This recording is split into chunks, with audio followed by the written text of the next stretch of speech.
Jammu and Kashmir के पीए को आप भारत का हिस्सा नहीं मानते हो क्या? एग्रेसिव ना हो, जान दे देंगे इसके लिए।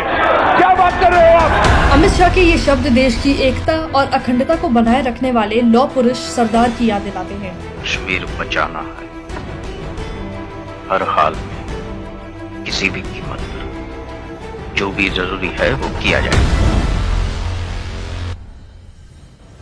अमित शाह आज की राजनीति के लौह पुरुष हैं, ये कहना गलत नहीं होगा।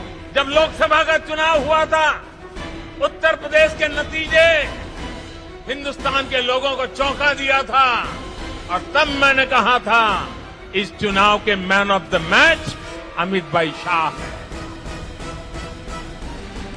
आज पूरे देश का राष्ट्रीय ध्वज तिरंगा है, नहीं तो एक साल पहले कश्मीर की अलग नागरिकता और अलग झंडा था, क्योंकि कांग्रेस ने सत्ता के लिए देश का विभाजन किया था।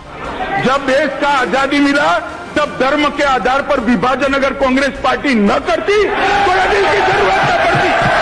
किसने किया धर्म के आधार पर विभाजन? लेकिन कांग्रेस के तुष्टीकरण पर अमित शाह की चाणक्य नीति बहुत भारी पड़ी, जिसकी बदौलत कांग्रेस का अस्तित्व देश में खत्म होने की कगार पर पहुंच गया है। यही नहीं, उनकी ठोस राजनीति की वजह से न केवल देश से कुरीतियों का अंत हुआ, बल्कि सालों से लंबित मामलों का निपटारा किया जा सका। भाजपा अध्यक्ष के रूप में यूपी और बंगाल में कमल खिलाना। जिस यूपी में भाजपा की सिर्फ 10 सीटें ही थीं, उसी यूपी में अमित शाह ने अपने रण कौशल से 2014 के आम चुनावों में 71 सीटें हासिल की। 2019 में भी महागठबंधन के बाद भी यूपी में 64 सीटों पर कमल खिलाया। बंगाल में भी उनके नेतृत्व में ही अप्रत्याशित रूप से पहली बार पार्टी 18 सीटें जीतने में कामयाब रही। भारत माता की।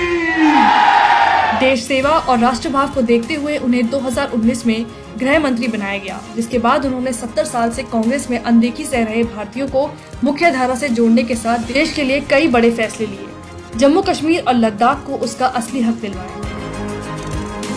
जिस कश्मीर से सालों पहले कश्मीरी पंडितों को भगाया गया, आजादी के बाद से वाल्मीकि और गोरखा समाज को उनका हक नहीं मिल पाया, तिरंगा झंडा नहीं फहराया गया, देश का कानून लागू नहीं हो पाया, उसी कश्मीर को अमित शाह ने मुख्य धारा में लाने का वादा पूरा किया। 5 अगस्त 2019 के ऐतिहासिक दिन न केवल धारा 370 को हटाया, बल्कि घटिया अधिकारों की पैरवी करने वाले काले कानून 35A को भी खत्म किया। मैं मानता हूं कि जम्मू कश्मीर में एक लंबे रक्तपात भरे युग का अंत धारा 370 के समाप्त होने से बनेगा। इसी दिन जम्मू कश्मीर और लद्दाख को अलग अलग केंद्र शासित प्रदेश भी घोषित किया गया, जिसकी बदौलत आज मुख्य धारा में जुड़कर कश्मीर और लद्दाख विकास की नई कहानी लिख रहे हैं।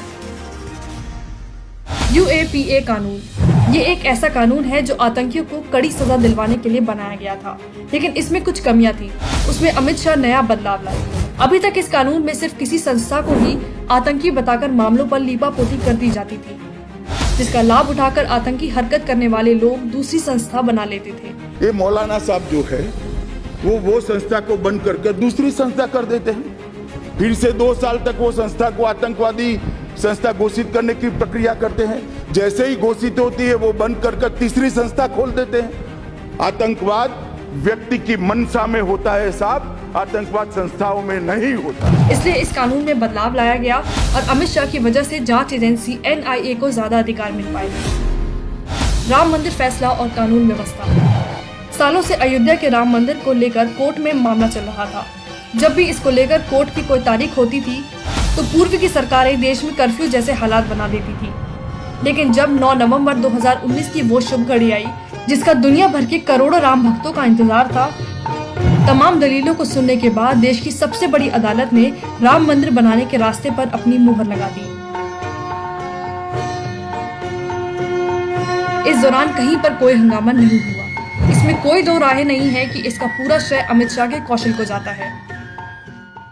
नागरिकता संशोधन कानून, ये एक ऐसा कानून है जिससे पड़ोसी देशों में रहने वाले अल्पसंख्यकों को भारत की नागरिकता मिलती है। इसको लेकर कांग्रेस के साथ साजिश रचकर विपक्ष ने पूरे देश को गुमराह कर दिया। लोकतंत्र की रक्षा के लिए हम कोई भी कुर्बानी देने के तैयार हैं। अपने घरों से बाहर निकले और इसके खिलाफ आंदोलन करें। लेकिन अमित शाह ने गृह मंत्री रहते दिसंबर 2019 में इसे संसद में पास करवाया। वो लाखों करोड़ों लोग जो कई सालों से यातना का जीवन जी रहे हैं, नर्क की यातना का जीवन जी रहे हैं, उन सबको एक नई आशा की किरण दिखाने वाला एक बिल है। इससे देश में आने वाले और पहले से रह रहे हजारों लोगों को देश की नागरिकता मिल गई। मोदी सरकार और अमित शाह साहब बहुत बहुत हम शुक्रगुजार है जो इन्होंने ये बिल पास कराया है। 70 साल तक देश को अपनी गलत नीतियों से बर्बाद करने वाली कांग्रेस ने भले ही अमित शाह की राह में कांटे बोने का काम किया हो, लेकिन हर बार अमित शाह ने अपने ठोस कदम से दिखाया समर्पण की नीति हो तो बड़ी से बड़ी बाधा को भी पार किया जा सकता है।